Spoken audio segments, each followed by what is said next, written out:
World top rankings ఉన్న యూనివర్సిటీస్లో ఎలాంటి IELTS రాయకుండా ఫ్రీ ఎడ్యుకేషన్ అండ్ స్కాలర్షిప్ అందుకోవాలంటే కాంటాక్ట్ విదేశ్ కన్సల్ట్స్. నమస్తే, వెల్కమ్ టు ఐ డ్రీమ్. నేను మహేశ్వరి. మనతో పాటు ఉన్నారు డాక్టర్ కేర్ హోమియోపతి నుంచి డాక్టర్ శ్రీహరి గారు. ఇప్పుడు వారితో మాట్లాడి సోరియాసిస్ అంటే ఏంటి, ఇది ఎవరికి ఎక్కువగా వచ్చే అవకాశం ఉంది, అలాగే హోమియోపతిలో దీనికి ట్రీట్మెంట్ ఎలా ఉంటుంది, దీని గురించి సార్ని అడిగి తెలుసుకుందాం. నమస్తే సార్. నమస్తే అండి. సార్, సోరియాసిస్ అంటే ఏంటి? అంటే స్కిన్కి సంబంధించి చాలా ప్రాబ్లమ్స్ ఉంటాయి, రకరకాల ప్రాబ్లమ్స్, ఇన్ఫెక్షన్స్ ఉంటాయి. చాలామంది ఏంటంటే వైట్ ప్యాచెస్ని కూడా సోరియాసిస్ కిందనే పరిగణిస్తూ ఉంటారు. బేసిక్గా మనకు సోరియాసిస్ అంటే ఏంటి అనేది మనం ఎలా కనుగొనాలి? ఇప్పుడున్నటువంటి చర్మ వ్యాధుల్లో నవేడేస్ ఇప్పుడు ఎక్కువగా సఫర్ అవుతున్నటువంటి చర్మ వ్యాధి ఏదైనా ఉంది అంటే సోరియాసిస్గానే చెప్పుకోవాలి. అందులోనూ సఫరింగ్తో పాటు కూడా ఇది క్రానిక్గా ఉంటుంది, అంటే దీర్ఘకాలికంగా మనకి ఇబ్బంది పెడుతూ ఉంటుంది. ప్లస్ అతి మొండి చర్మ వ్యాధి, అంటే మిగతా చర్మ వ్యాధులతో పోలిస్తే ఇది అంత తొందరగా ఒక పట్టాన తగ్గదు. ఒకవేళ తగ్గినా కూడా వ్యాక్సిన్ అండ్ వేనింగ్ అంటారు అనమాట, అంటే తగ్గుముఖం పడుతుంది, మళ్ళీ పెరుగుతూ ఉంటుంది అనమాట. సో వేరియేషన్స్ ఎక్కువగా ఉంటాయి అన్నమాట. సో ఆ రకంగా చూసుకుంటే సోరియాసిస్ అనేది పేషెంట్స్ని బాగా ఇబ్బంది పెట్టేటువంటి చర్మ వ్యాధుల్లో ఇది ఫస్ట్ లిస్ట్లో ఉంటుంది. సోరియాసిస్లో కూడా టైప్స్ ఉంటాయనేసి విన్నాను. సోరియాసిస్ టైప్లు ఉంటాయి. ఇందులో ఏంటంటే వాట్ ఈస్ సోరియాసిస్ అంటే, ఫస్ట్ ఏంటంటే ఈ సోరియాసిస్ అనేది ఒక స్కిన్ డిసీజ్ అని చెప్పడం కంటే కూడా స్కిన్ పైన మేనిఫెస్టేషన్ జరుగుతుంది, స్కిన్ పైన మనకి ఎక్స్పోజర్ అవుతుంది. బట్ ఎక్కువగా ఇది స్ట్రెస్ రిలేటెడ్గానే ఉంటుంది. అంటే మానసికమైనటువంటి సమస్యల ద్వారా 70% ఈ కేసెస్ అనేవి మనకి బయటకి ఉధృతం అవుతూ ఉంటాయి అన్నమాట. సో రిమైనింగ్ 30%లో వేరియేషన్స్ చాలా ఉంటాయి, అంటే జెనెటిక్ ఫ్యాక్టర్స్, ఫ్యామిలీ హిస్టరీస్, తర్వాత మన హ్యాబిట్స్, మన డైట్, తర్వాత మిగతా హార్మోన్ ఇంబ్యాలెన్సెస్, రిమైనింగ్ వేరే డిసీజెస్తో కలిసి ఈ డిసీజ్ ఉండడము, సిండ్రోమిక్గా ఉండడము, ఇట్లా ఇవన్నీ కూడా మనకు 30%లో ఉంటాయి. మోస్ట్లీ ఏంటంటే సైకలాజికల్గా స్ట్రెస్ రిలేటెడ్గానే మనకు ఎక్కువ కనపడుతూ ఉంటుంది. సో దీన్ని ఎలా గుర్తించాలి అంటే, సోరియాసిస్ అనేది మనకి మోస్ట్లీ చర్మం పైన పొట్టు రాలుతూ ఉంటుంది. అది సిల్వర్ స్కేల్స్ అంటారు అనమాట. సిల్వర్ స్కేల్స్ అంటే తెల్లని పొట్టులాగా వస్తుంటుంది. సో ఆ పొట్టు ఎలా ఉంటుందంటే 2-3 రోజులకు, ప్రతి 2 లేదా 3 రోజులకంతా బయటకు వచ్చేస్తూ ఉంటుంది. పేషెంట్కి అర్థం కాదు అది డాండ్రఫ్. ఒకవేళ స్కాల్ప్లో వచ్చిందంటే కనుక పేషెంట్ ఎలా ఫీల్ అవుతాడంటే ఇది డాండ్రఫ్ ఏమో అనేసి ఈజీగా దాన్ని ఒక షాంపూస్ అప్లై చేయడము, యాంటీ డాండ్రఫ్ షాంపూస్ వాడడము, ఎంత వాడుతున్నప్పటికీ నేను 2 or 3 డేస్కి అంతా మళ్ళీ వచ్చేస్తూ ఉంటుంది. సో దానికి కానీ ఇక్కడ మనం అండర్స్టాండ్ చేసుకోవాల్సింది ఏంటి అంటే, డాండ్రఫ్కి స్కాల్ప్ సోరియాసిస్కి చాలా డిఫరెన్స్ అనేది ఉంటుంది. ఈ పాయింట్లోనే చాలామంది పేషెంట్స్ మిస్గైడెన్స్గా తీసుకొని దానికి యాంటీ డాండ్రఫ్ షాంప్స్ కానీ ఇంకోటి కానీ వాడుకుంటూ చాలా డిలే చేసేసి తర్వాత తెలుసుకున్న తర్వాత క్రానిక్ అయిన తర్వాత హోమియోపతికి అప్రోచ్ అవుతూ ఉంటారు. సో ఫస్ట్ ఈ అవేర్నెస్ ఉంటే కనుక తొందరగా మనం పేషెంట్ కనుక రాగలిగాయంటే హోమియోపతికి అతనికి మంచి పరిష్కారం అనేది ఉంటుంది, అందులోనూ శాశ్వతంగా ఉంటుంది. సో డాండ్రఫ్ నుంచి ఎలా ఐడెంటిఫై చేయాలంటే, డాండ్రఫ్ మామూలుగా గ్రీజీగా ఉంటాయి స్కేల్స్, సో వైట్గా ఉంటాయి, ప్లస్ గ్రీజీగా ఉంటాయి, ఫ్లేక్స్ కూడా చిన్నగా ఉంటాయి, మరి అంత పెద్ద పెద్ద పెచ్చుల్లాగా ఉండవు అనమాట. ఈజీగా మనకు కోమ్ చేసినా కూడా ఈజీగా వచ్చేస్తాయి, పొట్టు ఒక డస్ట్ లాగా ఉంటుంది అనమాట. అది చేప పొలుసు లాగా ఉంటుంది. ఇంకా మాట చెప్పాలంటే చేప పొలుసు కంటే ఇంకా చిన్నగా డస్ట్ లాగా ఉంటుంది ఏది డాండ్రఫ్ అయితే. అదే మీకు ఇది తీసుకుంటే కనుక డ్రై స్కేల్స్ ఉంటాయి. డ్రై స్కేల్స్ అంత ఈజీగా రాదు, ఒకవేళ వచ్చినా కూడా స్కేల్స్ కొంచెం పెద్దగా ఉంటాయి, ప్లస్ గ్రీజీగా ఉండదు, డ్రైగా ఉంటుంది స్కాల్ప్ కూడా. అట్ ది సేమ్ టైము ఇక్కడ ఇచ్చింగ్ అనేది అంత ఎక్కువ ఉండదు. సోరియాసిస్లో అంటే అంత ప్రామినెంట్ సిమ్టమ్ కాదు ఇచ్చింగ్, బట్ డాండ్రఫ్లో itching is a prominent symptom. అంటే స్కేలింగ్ కూడా చిన్నగా ఉంటుంది డాండ్రఫ్లో, ఇక్కడ స్కేలింగ్ పెద్దగా ఉంటుంది. డాండ్రఫ్లో స్కేలింగ్ అనేది ఈజీగా వచ్చేస్తుంది, రిమూవబుల్. ఇది అంత ఈజీగా రాదు. అంత గట్టిగా ఒకవేళ తీస్తే కనుక క్రస్ట్ ఫార్మేషన్ ఉంటుంది పొక్కులాగా, అది తీస్తే కనుక బ్లీడింగ్ అయ్యే అవకాశం కూడా ఉంటుంది. ఆ స్కాల్ప్ పైన బ్లీడింగ్ అయ్యి అక్కడ అంతా రెడ్ అయిపోతుంది ఏరియా, దాన్ని ఒక ప్లేక్ లాగా ఫామ్ అయిపోయి ఉంటుంది అనమాట, రెడ్ ఎండ్గా అయిపోయి ఉంటుంది అనమాట. So this is the difference between dandruff and scalp psoriasis. So patient ఎవరైనా ఉంటే కనుక అలా, ఇప్పుడు చాలా మందిలో 20 years 18 years టీనేజర్స్లో కూడా కనపడుతుంది. సో వాళ్ళంతా ఏమనుకుంటున్నారంటే ఇది ఒక డాండ్రఫ్ కంప్లైంటే, so can go any anti dandruff shampoos అనుకుంటూ ఉంటారు. సో అదనమాట. సో ఆ డిఫరెన్షియేషన్ మనం చూసుకోవాలి. అండ్ సార్, ఇది సమ్మర్లో ఎక్కువ ఎఫెక్ట్ చూపిస్తుంది అనేసి వింటూ ఉంటాం. సోరియాసిస్ అన్నది ఎనీ స్కిన్ ప్రాబ్లమ్ అన్నది ఎక్కువగా సమ్మర్లో వినిపిస్తూ ఉంటుంది. అది అలా అని కాదు, సమ్మర్ అని కాదు, ఎక్కువ ఎనీ స్కిన్ కంప్లైంట్ వింటర్లో ఎక్కువగా ఉంటుంది. వింటర్లో ఎక్కువగా ఉంటుంది. సమ్మర్లో కూడా ట్రిగరింగ్ ఫ్యాక్టర్స్ ఉంటాయి. సన్ ఇప్పుడు హీట్ ఆఫ్ ద సన్ కూడా ట్రిగరింగ్ ఫ్యాక్టర్ ఉండి స్కిన్ డిసీజెస్ కూడా ఉన్నాయి. ఎక్కువ మంది పేషెంట్స్ ఏంటంటే హీట్ ఆఫ్ ద సన్ వల్ల ఎక్కువ సోరియాసిస్ కంప్లైంట్ అనేది వచ్చే ఛాన్సెస్ ఉంటాయి. అండ్ ఇచ్చింగ్ కూడా కొంతమంది ఆ టైంలోనే ఎక్కువ చెప్తూ ఉంటారు. కానీ ఫ్లేకింగ్ ఇవన్నీ కూడా వింటర్లో ఎక్కువగా ఉంటుంది. అదనమాట. సో వీటి కాంప్లికేషన్స్ ఎలా ఉంటుంది? సోరియాసిస్ అని మనం ఐడెంటిఫై చేయడమే చాలా లేట్గా చేస్తుంటారు కొంతమంది. సో దీని కాంప్లికేషన్స్ ఎలా ఉంటాయి? కాంప్లికేషన్స్కి వస్తే సోరియాసిస్ నుంచి ఆ స్కిన్ డిసీజ్ ఒకవేళ అంత ఈజీగా తొందరగా ట్రీట్ చేయకపోయినా, ఎక్కువ స్టిరాయిడ్స్ వాడడం వల్ల, ఆయింట్మెంట్స్ వాడడం వల్ల, ఇలాంటివన్నీ చేయడం వల్ల ఏమవుతుందంటే నెక్స్ట్ లెవెల్, అంటే next organic level like joints ఎక్కువ ఎఫెక్ట్ అవుతూ ఉంటాయి అనమాట. స్కిన్ నుంచి నెక్స్ట్ లెవెల్ ఏంటంటే జాయింట్స్, మోస్ట్లీ దాన్ని సోరియాటిక్ ఆర్థరైటిస్ అంటూ ఉంటారు. సో జాయింట్స్ ఎక్కడైనా కావచ్చు, యాంకిల్స్ కావచ్చు, ఎక్కువ రిస్ట్ కావచ్చు, ఎల్బోస్ కావచ్చు, ఈ జాయింట్స్ అన్ని ఎక్కువ ఎఫెక్ట్ అవుతూ ఉంటాయి. ఇక్కడ ఏమవుతుందంటే ఆ జాయింట్స్ ఎఫెక్ట్ అవునప్పుడు వాటికి పెయిన్, స్వెల్లింగ్ ఇవన్నీ కూడా ఉంటాయి. తర్వాత అంటే ఇన్ఫ్లమేటరీ సైన్స్ అన్నీ ఉంటాయి అనమాట. సో అవి ఎలా అనిపిస్తాయంటే mistakenly like other arthritis complaints లాగా మిమిక్ చేసే అవకాశం కూడా ఉంటుంది. సో అక్కడ కంపల్సరీగా మనము టెస్ట్లు చేయించుకోవాలి. ఇది సోరియాటిక్ రిలేటెడ్గా ఆర్థరైటిసా ఏంటి అనేసి మనం ఒకసారి మళ్ళీ బ్లడ్ టెస్ట్లు చేయించుకోవాలి, ఎక్స్రేలు చేయించుకోవాలి, ఇవన్నీ చేయించుకోవాల్సి ఉంటుంది. సో దీంట్లో ఏంటంటే సోరియాసిస్ వచ్చిన ప్రతి పేషెంట్లో కూడా స్కాల్ప్ సోరియాసిస్ ఇలా అనుకున్నాం కదా, ఆ రకంగా మనకి డిఫరెంట్ టైప్స్ ఆఫ్ సోరియాసిస్ ఉంటాయి. కొంతమందికి అంటే లొకేషన్ని బట్టి అనమాట. కొంతమందికి స్కాల్ప్లో వస్తే స్కాల్ప్ సోరియాసిస్, కొంతమంది ఏంటంటే పామ్స్లో వస్తూ ఉంటుంది, పామ్స్ అండ్ సోల్స్లో వస్తూ ఉంటుంది. దాన్ని పామో ప్లాంటార్ సోరియాసిస్ అంటారు. సో పామ్స్ అండ్ సోల్స్ అంతా కూడా క్రాక్స్ లాగా వచ్చేస్తూ ఉంటాయి, మొత్తం పొట్టు వచ్చేస్తూ ఉంటుంది. పామ్స్ అండ్ సోల్స్ అంటే కూడా థిక్ అయిపోతుంటుంది బేస్ అనమాట, దానిపై నుంచి పొట్టులాగా వస్తూ ఉంటుంది. అది కంటిన్యూస్గా ఎవ్రీ 2 or 3 days కంటిన్యూస్గా వస్తూ ఉంటుంది అనమాట, థిక్ అండ్ అయిపోయి ఉంటుంది. సో అది మనకి పామో ప్లాంటార్ సోరియాసిస్ అంటారు అనమాట. సో బేసింగ్ అనమాట. అదే మనకి కొంతమందికి ఏంటంటే అండర్ ఆర్మ్స్లో, ఆర్మ్పిట్స్లో వస్తూ ఉంటుంది, ఇట్లా బ్రెస్ట్ కింద భాగంలో వస్తూ ఉంటుంది. వాటిని ఏమంటారంటే ఇన్వర్స్ సోరియాసిస్ అంటారు అనమాట. ఇన్వర్స్ అంటే లొకేషన్ బట్టి మనకి సోరియాసిస్కి నేమ్ అనేది ఇవ్వడం జరిగింది అనమాట. So inverse psoriasis. And psoriasis యొక్క తీవ్రతను బట్టి కూడా మనకు నేమ్స్ అనేది ఇవ్వడం జరిగింది. తీవ్రత అంటే ఇప్పుడు ప్లేక్స్ లాగా, ప్లేక్స్ అనుకోండి, అలా ప్లేక్స్ లాగా వచ్చేసేసి స్కిన్ మొత్తము థిక్ అయిపోయేసి ఆ స్కిన్ మొత్తం రెడ్ అయిపోతుంది. దానిపైన సిల్వర్ స్కేల్స్ వస్తూ ఉంటాయి. దాన్ని మనము అలాంటి ప్లేక్స్ ఎక్కువ ఎల్బోస్లో అండ్ నీస్ పైన ఎక్కువ అబ్జర్వ్ చేస్తూ ఉంటాం. ఎల్బోస్ పైన, నీస్ పైన ఎక్కువ అబ్జర్వ్ చేస్తూ ఉంటాం. జాయింట్స్ పైన, డోర్సల్ రీజన్ లో ఎక్కువ చూస్తూ ఉంటాం అనమాట. ఫ్లెక్సార్ రీజన్ లో ఉండదు అనమాట ఎక్కువ. సో ఇక్కడే చూస్తూ ఉంటాం. సో ఇక్కడ ఉండి ఆ ఫ్లేక్స్ లాగా ఉండి, ఆ ఫ్లేక్స్ ఉండి దానిపైన మనకు స్కేలింగ్ ఉండి థిక్ గా ఉంటే స్కిన్ గా ప్లేక్ సోరియాసిస్ అంటారు. ఈ ప్లేక్ సోరియాసిస్ ఇంకా సివియర్ కండిషన్ అయిపోయేసి పెద్దగా పట్టించుకోకుండా దాన్ని వేరే ట్రీట్మెంట్ తీసుకుంటూ ఎక్కువ స్టెరాయిడ్స్ అవన్నీ వాడుకుంటూ ఒకవేళ స్టెరాయిడ్స్ మధ్యలో స్టాప్ చేసేసారు అనుకోండి, ఇంకా ఎక్కువ ప్రాబ్లం అయిపోతుంది. వాడుతూ స్టెరాయిడ్స్ మామూలుగా ఏం చేస్తారంటే పేషెంట్స్ తగ్గలేదు అని చెప్పేసి స్టాప్ చేస్తారు. అప్పుడు ఇంకా ఎక్కువ ప్రాబ్లం అయిపోతుంది, ట్రిగరింగ్ అయిపోతుంది. సో ఆ ప్లేక్స్ ఏమవుతాయంటే మొత్తం కోయిల్స్ టుగెదర్, కోయిల్స్ అంటే మొత్తం స్ప్రెడ్ అయిపోతుంది, ఒకదానికి అటాచ్ అయిపోతూ స్ప్రెడ్ అయిపోయేసి బాడీ మొత్తం రెడ్ అయిపోతుంది. ఆ కండిషన్ ఏమంటారంటే ఎరిథ్రోడర్మిక్ సోరియాసిస్ అంటారు. సో ఇక్కడ మనకు కంప్లీట్ బాడీ రెడ్ అయిపోయేసి దానిపైన స్కేలింగ్ వస్తూ ఉంటుంది అనమాట. So that is severe condition. So erythrodermic psoriasis is very serious condition, complications ఎక్కువగా ఉంటాయి, డిసీజ్ అంటే వర్సన్ కండిషన్ అనమాట. సో అంతవరకు మనము వెళ్ళకుండా ప్లేక్లో ఉన్నప్పుడే మనం దాన్ని ఐడెంటిఫై చేసుకోవాలి. స్కాల్ప్లో ఉన్నప్పుడే మనం డాండ్రఫ్ కాదు ఇది సోరియాసిస్ ఐడెంటిఫై చేసుకోవాలి. వాట్ ఈస్ ఫ్లెక్సరల్ సోరియాసిస్ చూసుకోవాలి, ఏ లొకేషన్లో వస్తుంది, స్కేలింగ్ ఎలా ఉంది ఏంటి అనేది పేషెంట్స్కి మనకి ఈ ఐడియా ఉంటే కనుక అట్ ది సేమ్ టైం ఉండడమే కాకుండా ఎక్కువ స్టెరాయిడ్స్ వాడకూడదు. స్టార్టింగ్ ఎవరైతే స్టెరాయిడ్స్ వాడకుండా ఎనీ అలోపతిక్ ఆయింట్మెంట్స్ కూడా ఇవి వాడకుండా డైరెక్ట్గా హోమియోపతికి వస్తే వాళ్ళకి 100% పర్మనెంట్ సొల్యూషన్ అనేది ఉంటుంది. That to in doctor care homeopathy research basing medicines అనమాట. ఇవన్నీ కూడా ఏంటంటే ఈ సోరియాసిస్ పైన వీటిపైన చేసిన రీసెర్చ్ మెడిసిన్స్ అనమాట. ఇవి కంప్లీట్గా పేషెంట్కి జీసీఎస్ మెడిసిన్స్ అంటారు, జెనెటిక్ కాన్స్టిట్యూషనల్ సిమిలిమం అంటారు. ఈ మెడిసిన్స్ పేషెంట్ యొక్క మైండ్ సెట్ అండ్ పేషెంట్ యొక్క బాడీ రెండింటిని బేస్ చేసుకొని ఇచ్చే మెడిసిన్స్ కాబట్టి పేషెంట్కి తొందరగా మంచి రిజల్ట్ ఉంటుంది. బట్ పేషెంట్ దాన్ని స్పాయిల్ చేసుకోకూడదు.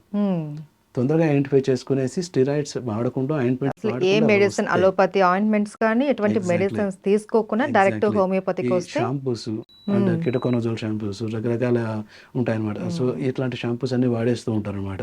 ఇవన్నీ ఇంకా ఏం చేస్తాయంటే సప్రెస్ చేసేస్తాయి స్కిన్ కండిషన్ని. వన్స్ అవి స్టాప్ చేసేయడం సంథింగ్ ఏదైనా చేశారంటే బౌన్స్ బ్యాక్ లైక్ హెల్, అంత ఫాస్ట్గా బౌన్స్ బ్యాక్ అవుతాయి అనమాట. అప్పుడు తీసుకునడానికి అంటే ట్రీట్ చేయొచ్చు, but takes lot of time, చాలా టైం తీసుకుంటుంది. ఎందుకంటే డౌన్ అయిపోయినటువంటి ఇమ్యూన్ సిస్టమ్ని మళ్ళీ మనము పెంచుకోవాలి. ఎక్కడికో డౌన్కి వెళ్ళిపోయినట్టు ఇమ్యూన్ సిస్టమ్ని మళ్ళీ మనము నార్మల్ లెవెల్కి తీసుకురావాలంటే it takes lot of time. కొంతమందికి 2 to 3 years టైం కూడా పడుతూ ఉంటుంది. సో అర్లీగా వచ్చిన వాళ్ళకి మనం తొందరగా కూడా క్లియర్ చేయగల అవకాశం ఉంటుంది. అయితే సార్ చాలా మంది స్కిన్ ప్రాబ్లం అనగానే ఇది అంటువ్యాధి అనేసి అంటూ ఉంటాయి. కొన్ని రకాల స్కిన్ ప్రాబ్లమ్స్ అంటువ్యాధి.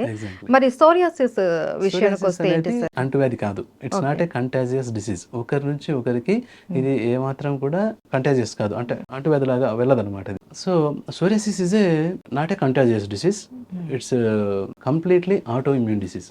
What is auto immune disease అనే పాయింట్కి వస్తే ఇక్కడ మనము బాడీలో ఉన్నటువంటి రక్షక దళ వ్యవస్థ ఏదైతే ఉందో అది మనల్ని సపోర్ట్ చేయడం కాకుండా మనపైనే వ్యతిరేకంగా యాక్ట్ చేస్తూ ఉంటుంది అనమాట.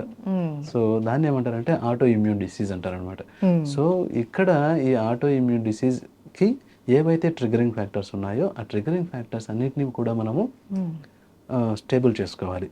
అది సైకలాజికల్ కావచ్చు, ఎన్విరాన్మెంటల్ కావచ్చు, లైఫ్ స్టైల్ కావచ్చు, డైట్ కావచ్చు, హార్మోనల్ ఇంబ్యాలెన్స్ కావచ్చు, ప్రీవియస్ ఎనీ అదర్ ట్రీట్మెంట్స్ కంటిన్యూస్గా వాడడం కావచ్చు, సన్బర్న్ కావచ్చు, ఇంజరీస్ కావచ్చు, కట్స్ కావచ్చు, ఎనీథింగ్ ఎక్కడి నుంచి కానీ వాళ్ళకి అది ట్రిగరింగ్ అయ్యే అవకాశం ఉంటుంది అనమాట, ఆటో ఇమ్యూన్ డిసీజ్ అనమాట. సో ఈ ట్రిగరింగ్ ఫ్యాక్టర్స్ని మనము స్టెబిలైజ్ చేసుకొని ఈ జీసీఎస్ మెడిసిన్ ఏదైతే ఉందో ఇది వాడుకుంటే పేషెంట్స్కి బెస్ట్ రిజల్ట్స్ రావడానికి అవకాశం ఉంటుంది. ప్లస్ పేషెంట్స్లో మనకు కావాల్సిన రిజల్ట్ ఒకటే కాదు, పర్మనెంట్ సొల్యూషన్.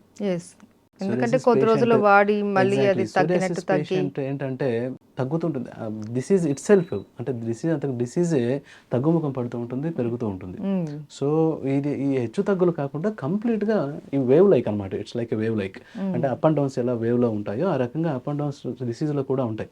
ఆ అప్ అండ్ డౌన్స్ అన్నిటిని మనము ఒక ప్యారలల్ లైన్కి, స్ట్రైట్ లైన్కి తీసుకురావాలి. కంప్లీట్గా స్ట్రైట్ లైన్కి, అంటే అప్ అండ్ డౌన్స్ అన్ని ఎంత వేవ్లో ఉన్నాయో అవన్నిటిని డౌన్ చేసుకుంటూ, స్లో చేసుకుంటూ, చిన్న అప్ అండ్ డౌన్స్ చేసుకుంటూ స్లోగా ప్యారలల్ లైన్ తీసుకురావాలి. Takes time. ఇంపార్టెన్స్ ఏంటంటే ఓపిక ఉండాలి. ఓపిక ఉంటే కంప్లీట్గా అతనికి లైఫ్లో ఎప్పుడు కూడా రిపీట్ అవ్వదు, ఎటువంటి కండిషన్లో కూడా రిపీట్ అవ్వదు. లైఫ్ స్టైల్ చేంజ్ చేసినా, డైట్ చేంజ్ చేసినా, ఏం చేసినా కూడా అతనికి రిపీట్ అవ్వదు. ఓకే. అండ్ సార్ మీరు ఇది ఎక్కువగా స్ట్రెస్ వల్ల కూడా వస్తుంది అని అన్నారు. అండ్ ఇది కాకుండా ఇంకా జెనెటిక్ పరంగా కూడా వస్తుంది అనేసి అన్నారు. సో ఇప్పుడు జెనెటిక్ పరంగా అంటే ఇప్పుడు ముందుగానే వాళ్ళ ఫ్యామిలీలో ఎవరికన్నా ఉన్నప్పుడు నెక్స్ట్ జనరేషన్కి వస్తుంది అని అన్నప్పుడు ముందు జాగ్రత్తగా ప్రీవెంట్గా మనం హోమియోపతిలో చాలా వాటికి ఉన్నాయి ప్రీవెంట్గా ఉన్నాయి. ఎందుకంటే అంత ప్రివెంటివ్గా పేషెంట్స్ ఎవరు ఆలోచించట్లేదు. ముందుగానే మనకు వస్తుందేమో, మన ఫ్యామిలీలో ఉందేమో అనేసి. బట్ అలా తీసుకుంటే it's very very good enough. But ఏంటంటే ఇప్పుడు జెనెటికల్గా కూడా ఎలా అంటే స్కిప్ చేస్తుంది అనమాట, ఆల్టర్నేట్ జనరేషన్ ఎక్కువ వస్తూ ఉంటుంది. ఇప్పుడు ఈ జనరేషన్ వాళ్ళకి వచ్చింది అంటే వాళ్ళ ఫాదర్కి కానీ మదర్కి కానీ ఉండదు, ఫోర్ ఫాదర్స్కి ఉండే ఉంటుంది. సో ఫోర్ ఫాదర్ అంటే గ్రాండ్ పేరెంట్స్కి ఉన్నది నెక్స్ట్ స్కిప్ అయ్యి నెక్స్ట్ గ్రాండ్ చిల్డ్రన్లో వస్తూ ఉంటుంది. Mostly what I observed is. So ఒక జనరేషన్ స్కిప్ అయ్యి నెక్స్ట్ జనరేషన్కి వస్తూ ఉంటుంది. ఇప్పుడు వచ్చిందంటే మళ్ళీ నెక్స్ట్ స్కిప్ అయ్యి మళ్ళీ ఇంకో జనరేషన్కి వస్తూ ఉంటుంది. సో ఇలా ఎక్కువ ఉంటుంది. సో ప్రివెంటివ్ అంత కాకపోయినా అట్లీస్ట్ వచ్చే ఛాన్సెస్ ఉన్న వెంటనే ఇమ్మీడియట్గా మన దగ్గరికి వచ్చేసారంటే it will be good enough. వాళ్ళని ఈజీగా తొందరగా మనం ట్రీట్ చేయొచ్చు. ఓకే. అండ్ సార్ హోమియోపతిలో ఏంటి అంటే ఇది దీర్ఘకాలిక వ్యాధి అనేసి అన్నారు, చాలా కాలం పాటు వేధిస్తుంది అని అన్నారు. మరి హోమియోపతిలో ట్రీట్మెంట్ దీనికి ఎలా ఇస్తారు? హోమియోపతిలో ట్రీట్మెంట్ అంటే మనము కన్సిడర్ చేసుకునే ట్రీట్మెంట్ మోస్ట్లీ ఏంటంటే మైండ్ అండ్ బాడీ. అంటే నాట్ ఓన్లీ ఫిజికల్ సిమ్టమ్స్. ఇప్పుడు వేరే ట్రీట్మెంట్స్ ఎలా ఉంటాయంటే యాంటీగా ఉంటాయి. యాంటీ అంటే ఎలా, ఇప్పుడు ఏ కంప్లైంట్ ఉందో దానికి అగెనెస్ట్గా వర్క్ చేయాలి. అగెనెస్ట్గా వర్క్ చేస్తే న్యూట్రల్ అయిపోతుంది. That is the concept actually. So మనం ఏం చేస్తామంటే ఏ కంప్లైంట్ ఉందో ఆ కంప్లైంట్ రూట్ బేస్ నుంచి క్లియర్ చేస్తాం. అంటే రూట్ కాజ్ ఏంటో చెక్ చేస్తాం. ఆ రూట్ కాజ్ చెక్ చేసుకోవడానికి మనము కేస్ టేకింగ్ అనే ప్రొసీజర్ ఉంటుంది. ఇట్ టేక్స్ కొంచెం టైం అనమాట. అంటే అతని యొక్క complete mind history and physical history, అతని హ్యాబిట్స్ అండ్ అతనికి సంబంధించినటువంటి life style, diet, stress factors అన్నీ కూడా మనం కన్సిడర్ చేసుకుంటాం. ఈ కన్సిడర్ చేసుకున్న తర్వాత సెలెక్ట్ చేసేటటువంటి మెడిసిన్నే మనము కాన్స్టిట్యూషనల్ మెడిసిన్ అంటాం అనమాట. ఇవన్నీ పరిగణలోకి తీసుకొని ఇచ్చేటువంటి మెడిసిన్నే కాన్స్టిట్యూషనల్ మెడిసిన్ అంటాం. ఈ constitutional medicine, that single medicine is enough for the patient to cure him permanently. Okay. And patient కండిషన్ని బట్టి కూడా ఉంటుంది అని అన్నారు కదా, అది వాళ్ళు వచ్చే స్టేజెస్ని బట్టి కూడా ఉంటుంది ట్రీట్మెంట్ అని అన్నారు. స్టేజెస్ని బట్టి. ఎస్. అంటే ఏ స్టేజ్లో మిమ్మల్ని అప్రోచ్ అయితే, అంటే ఇంతకు ముందు మీరు చెప్పారు స్టార్టింగ్లోనే ఎటువంటి మెడిసిన్ వాడుకున్నా, ఆయింట్మెంట్ వాడుకున్నా వస్తే మన దగ్గర దానికి పర్మనెంట్ క్యూర్ అనేది ఉంటుంది అని ఇస్తున్నారు. ఇఫ్ ఇన్ కేస్ వాళ్ళు ఒకవేళ ఐడెంటిఫికేషన్ చేసుకోవడం లేట్ అవ్వడమో, లేకంటే ఇతరత్ర ఏదైనా మెడిసిన్ వాడడమో అలా చేసిన తర్వాత మీ దగ్గరకు వస్తే ఏంటి అప్పుడు వాళ్ళ ట్రీట్మెంట్ ఎలా ఉంటుంది? కంపల్సరీగా వాళ్ళకి ట్రీట్మెంట్ ఉంటుంది, కాకపోతే కొంచెం టైం టేకింగ్, ఎక్కువ టైం లేదు compare to the other persons. అర్లియర్గా వచ్చిన వాళ్ళతో పోలిస్తే వీళ్ళకి ఎక్కువ టైం తీసుకుంటుంది. ఇమ్యూనిటీ ఆల్రెడీ కాంప్రమైజ్ అయిపోయి ఉంటుంది కాబట్టి, ఆల్రెడీ నెక్స్ట్ స్టేజ్లోకి వెళ్ళిపోయి ఉంటుంది కాబట్టి. సో ఇప్పుడు పేషెంట్ గట్టెడ్ సోరియాసిస్తో వస్తారు కొంతమంది. గట్టెడ్ అంటే ఏంటంటే చిన్న బాడీ పైన అక్కడక్కడ గుల్లలాగా ఫామ్ అయిపోయి ఉంటుంది, అక్కడ స్కేలింగ్ ఉండదు, రెడ్నెస్ ఉండదు, కానీ బాడీ మొత్తము రెడ్ ఆర్ పింక్ కలర్లో చిన్న చిన్న బంప్స్ అన్నీ వచ్చేసి ఉంటాయి అనమాట. అది కూడా సోరియాసిస్. నెగ్లెక్ట్ చేస్తే it may break down into scales అవకాశం ఉంటుంది. సో ఈ గట్టెడ్ సోరియాసిస్ మోస్ట్లీ ఎందుకు వస్తుందంటే long term like anti malarial treatments తీసుకోవడము, లాంగ్ టర్మ్ బీటా బ్లాకర్స్ తీసుకోవడం. బీటా బ్లాకర్స్ అంటే హైపర్ టెన్షన్, బీపీకి వాడే టాబ్లెట్స్, కూరలు. అంటే అందరికీ వస్తుంది కానీ వస్తుందని కాదు, బట్ ఎవరైతే సెన్సిటివ్ ఉన్నారో వాళ్ళకి బీటా బ్లాకర్స్కి సెన్సిటివ్ ఉన్నారు, లాంగ్ టర్మ్లో ఇది రావడానికి అవకాశం ఉంది. సోరియాసిస్ రావడానికి యాంటీ మలేరియస్ క్రానిక్గా వాడుంటారు, వాళ్ళకు వచ్చే ఉంటుంది. సో అలా అనమాట. సో ఆ పాయింట్స్ కూడా మనం కన్సిడర్ చేసుకోవాలి.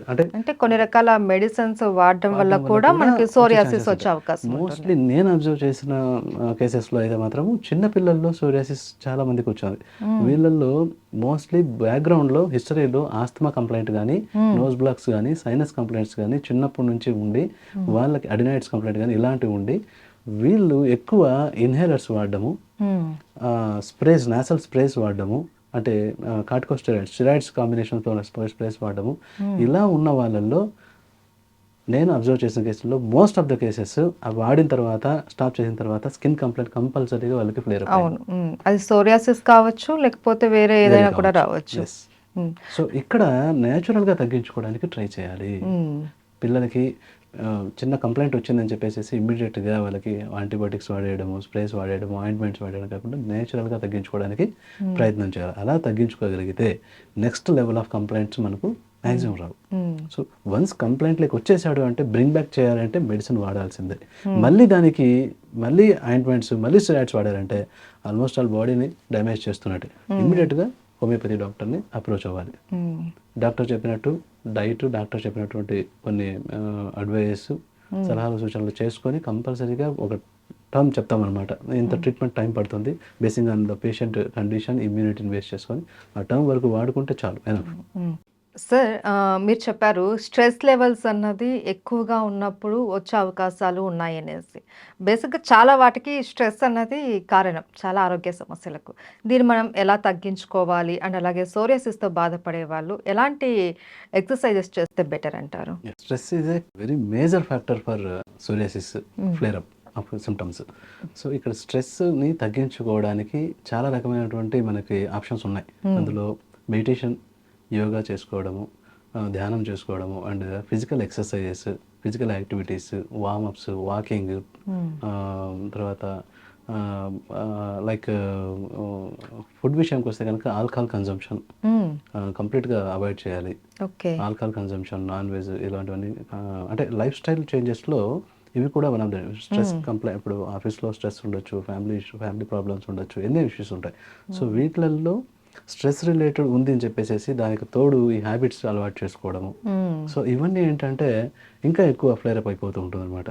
సో మెయిన్ ఏంటంటే యోగా, ధ్యానము, వాకింగ్, తర్వాత జాగింగ్, ఇలాంటివి, ప్లస్ వార్మప్స్, ఫిజికల్ ఎక్సర్సైజెస్, ఇవి మ్యాండేటరీగా చేసుకోవాలి పేషెంట్. అండ్ నెంబర్ 2 ఏంటంటే పేషెంట్ స్ట్రెస్ లెవెల్స్ తగ్గించుకోవడానికి ఎక్కడైనా సరే, అంటే అది ఫ్యామిలీ కావచ్చు, జాబ్ ఎన్విరాన్మెంట్ కావచ్చు, హరీడ్ అండ్ వరీడ్నెస్ తగ్గించుకోవాలి. ఆందోళన, ప్రతిదీ తొందరపాటు, ప్రతిదీ 10 మినిట్స్లో అయిపోవాలి, 5 మినిట్స్లో అయిపోవాలి, 2 మినిట్స్లో అయిపోవాలి, ఫాస్ట్గా అయిపోవాలి, తొందరగా చేసేయాలి. ఈ హరీడ్నెస్ అనేది తగ్గించుకోవాలి. ఎందుకు చెప్తున్నానంటే ఈ ఎప్పుడైతే బ్రెయిన్ని మనం అలా ట్యూనప్ చేస్తామో తొందర తొందర తొందర తొందర హరీడ్ ఇప్పుడో మనం స్టార్ట్ అవ్వాలి, కానీ ఎడ్జ్ ఆఫ్ ద మూమెంట్లో స్టార్ట్ అవుతారు, కానీ టైంకి రీచ్ అయిపోవాలి. అదేదో ముందుగా ప్లాన్ చేసుకోవచ్చు, కానీ ఎడ్జ్లో స్టార్ట్ అవ్వడం అని వర్క్ కూడా ఎడ్జ్లో స్టార్ట్ చేయడం, కంప్లీట్ చేయాలనుకోవడం, ముందు నుంచి ప్లానింగ్ లేకుండా. సో ప్రతిదీ కూడా ఒక ప్లానింగ్ ప్రకారంగా అలా చేసుకుంటే కనుక మనకి హరీడ్నెస్ అనేది ఉండదు. సో ఒక వర్క్ ఎన్విరాన్మెంట్ కావచ్చు, ఇంకో ప్లేస్ కావచ్చు, wear ever it is, planning లేకుండా అప్పటికప్పటికి ఫాస్ట్గా చేసుకోవాలి. ఈ మనస్తత్వము ప్లస్ బ్రెయిన్ ట్యూనింగ్ ఎప్పుడైతే జరుగుతుందో, ఈ హరీడ్నెస్ వల్ల ఏమవుతుందంటే బ్రెయిన్ ఆటోమేటిక్గా తొందర చేయాలి, తొందర ప్రతిదీ everything fast with in time అయిపోవాలి, లేట్గా స్టార్ట్ చేసాం బట్ ఎర్లీగా అయిపోవాలి. ఈ గ్యాప్ని కంట్రోల్ చేసుకోవడానికి ఏమవుతుందంటే బ్రెయిన్లో ప్రతి సెల్ కూడా అదే రకంగా ట్రిగ్గర్ అయిపోతుంది. సెల్ మల్టిప్లికేషన్ కూడా జరిగిపోతుంది ఫాస్ట్గా, అండ్ సెల్ మెచ్యురేషన్ కూడా ఫాస్ట్గా ఉంటుంది. మనం బ్రెయిన్ నుంచి ఏ రకంగా ఇన్ఫర్మేషన్ ఇస్తామో ప్రతి సెల్ కూడా అదే రకంగా వర్క్ చేస్తుంది. బ్రెయిన్ ఒక ఎంప్లాయర్ అయితే బాడీ మొత్తం ఒక ఎంప్లాయీస్ అనమాట, అన్ని ఆర్గాన్స్ ఎంప్లాయీస్. ఒక ఎంప్లాయర్ అడ్మినిస్ట్రేటర్ ఇలా చెప్తే చేస్తాయి అనమాట. సో అక్కడ హరీడ్నెస్ ఉంది కాబట్టి బాడీలో మొత్తం కూడా హరీడ్నెస్ వచ్చేస్తుంది. మెచ్యురేషన్ ఫాస్ట్గా ఉంటుంది. 3 వీక్స్ పడుతుంది మినిమం. అంటే ఒక lower level of 7 layers of skin ఉంటే కనుక లోయర్ లెవెల్ నుంచి అప్పర్ లెవెల్లోకి అది కంప్లీట్గా ఒక సెల్స్ అనేది పైకి వచ్చి షెడ్ ఆఫ్ అయిపోవాలి అంటే 21 డేస్ పడుతుంది మినిమం. అలాంటిది విత్ ఇన్ 3 or 4 డేస్కి మెచ్యురేషన్ వచ్చేస్తున్నాయి, పైకి వచ్చేస్తున్నాయి. అంటే అర్థం ఏంటి, అంత హరీడ్నెస్ ఉంది, అంత మల్టిప్లికేషన్ ఉంది, అంత ఫాస్ట్ ఉంది. ఆ ట్రిగ్గరింగ్ ఎక్కడి నుంచి వస్తున్నాం, బ్రెయిన్ నుంచే చేస్తున్నాం. సో మోస్ట్లీ ఈ మెడిటేషన్, యోగా వీటి వల్ల ఏమవుతుందంటే కంప్లీట్గా రెట్రోగ్రేడ్ యాక్షన్ అనమాట. ఆ హరీడ్నెస్, ఈ ఆందోళన ఇవన్నీ తగ్గిస్తుంది. సో అది కూడా ఒక మెడిసిన్తో సమానమే. మనకి మన మెడిసిన్ ఎంత హెల్ప్ చేస్తుందో మన లైఫ్ స్టైల్, మన హ్యాబిట్స్, డైట్ ఇవి కూడా అంతే హెల్ప్ చేస్తాయి. So this is also very very important. And sir ఇంకొక డౌట్, ఒకవేళ ప్రెగ్నెంట్ లేడీకి కనుక సోరియాసిస్ ఉండింది అని అనుకోండి, అంటే చాలామంది ప్రెగ్నెంట్ లేడీస్కి ఉన్న డౌట్ అనమాట, బేబీకి వచ్చే అవకాశం ఏమైనా ఉంటుందా? ఛాన్సెస్ అయితే ఇప్పుడు డెలివరీ తర్వాత certain, for example infant age, లేకపోతే ఇన్ఫాంట్ అంటే విత్ ఇన్ 1 year, తర్వాత చైల్డ్హుడ్ ఏజ్, అలా వచ్చే ఛాన్సెస్ తక్కువ. కానీ పోను వచ్చే ఛాన్సెస్ అయితే ఉన్నాయి. బట్ జెనెటిక్ పరంగా వచ్చే అవకాశాలు, percentage of chances is less. నేను చెప్పాను కదా స్కిప్ అయ్యి వస్తుంది అని చెప్పేసి, అలా మ్యాక్సిమం రావడానికి ఉంటుంది తప్పితే ఇట్లనే రావాలి అని చెప్పి ఏం లేదు, అందరికీ రావాలని లేదు. Probability of occurrence is very less. ఎందుకంటే కొంతమంది పాలు ఇవ్వడానికి కూడా ఆలోచిస్తూ ఉంటారు, నాకు సోరియాసిస్ ఉంది, నా బిడ్డకి ఎక్కడ వచ్చేస్తుందో అన్న దీంతో ఆలోచనలో ఉంటారు. అది మనం 100% చెప్పడానికి లేదు. Probability of occurrence is less, but లేదని చెప్పడానికి లేదు, ఉందని చెప్పి 100% చెప్పడానికి లేదు. బట్ ఒకవేళ ఉన్నా కూడా కొన్ని జాగ్రత్తలు తీసుకుంటే సరిపోతుంది, డాక్టర్ని కన్సల్ట్ అవ్వడం. ఎటువంటి సైడ్ ఎఫెక్ట్ లేని మన హోమియో మెడిసిన్ వాడడం అన్నది బేబీకి అండ్ మదర్కి ఎవరికి కూడా ఎఫెక్ట్ కాదు కూడా. ఈవెన్ ఇన్ఫాంట్స్ దగ్గర నుంచి కూడా మనం ట్రీట్మెంట్ తీసుకోవచ్చు బేబీకి, no problem. And sir main మనకి స్కిన్ ప్రాబ్లం అనగానే చాలా మంది ఎలాంటి డైట్ తీసుకోవాలి అని ఆలోచిస్తూ ఉంటారు.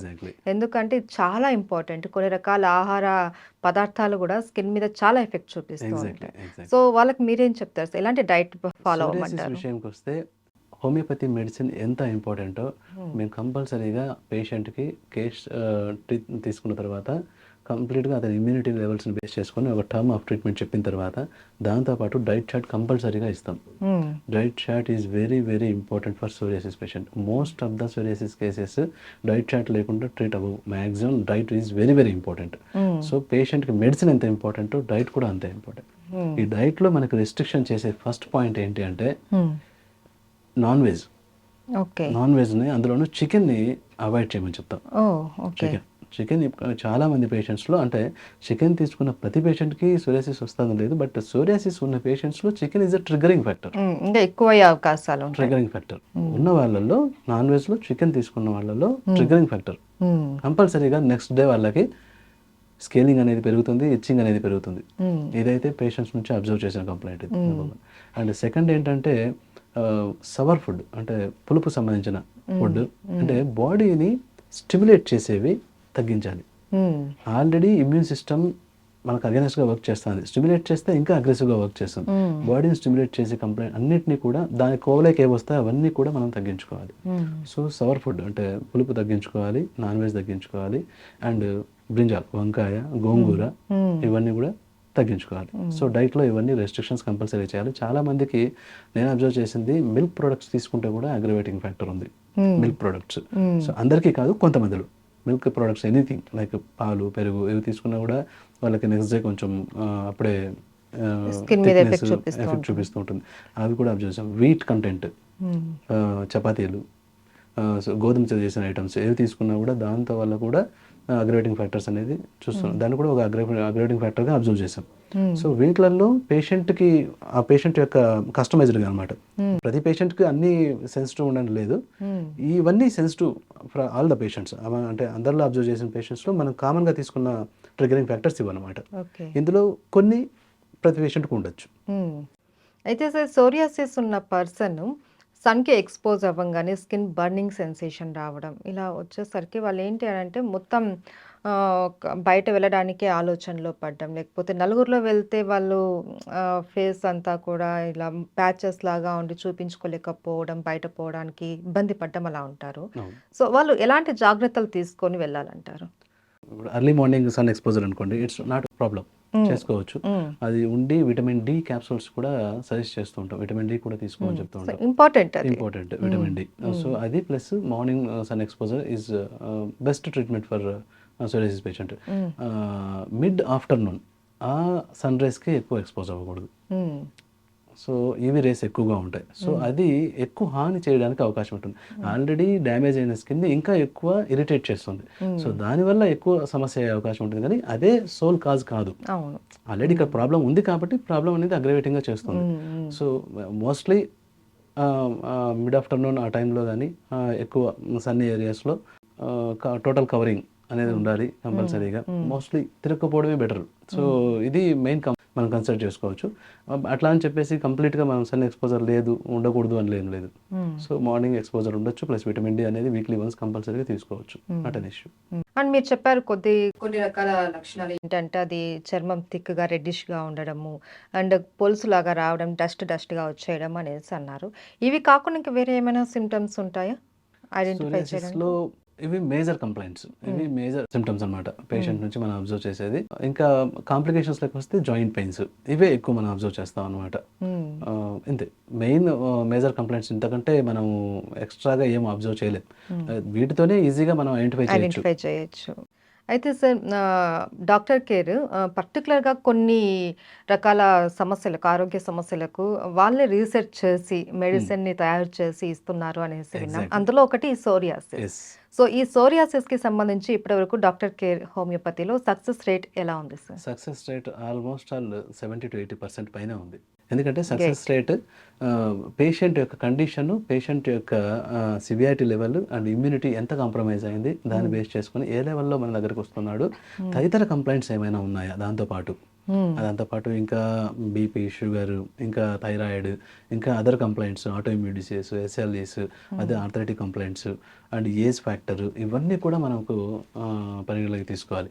వీటన్నిటిని బేస్ చేసుకొని మనకి సక్సెస్ రేట్ అనేది డిపెండ్ అయి ఉంటుంది. బట్ ఎనీ కండిషన్ ఎప్పుడైనా కానీ పేషెంట్ మాత్రము కంపల్సరీగా మనకి ఒక టర్మ్ అనేది ఏదైతే మనం చెప్తామో కేస్ టేకింగ్ పైన అది చేసుకున్నారంటే, ఓపిక్గా వాడుకున్నారంటే బెస్ట్ రిజల్ట్స్ ఉంటాయి.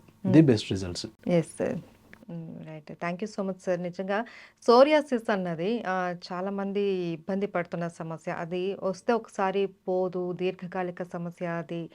ఎన్నో హాస్పిటల్స్ తిరిగాము, ఎన్నో ట్రీట్మెంట్స్ తీసుకున్నాం, కానీ రిజల్ట్ లేదు అనేసి అనుకుంటున్న వాళ్ళకి డాక్టర్ కేర్ హోమియోపతి అనేది బెస్ట్ సొల్యూషన్ తీసుకొచ్చింది. Thank you so much sir. Thank you.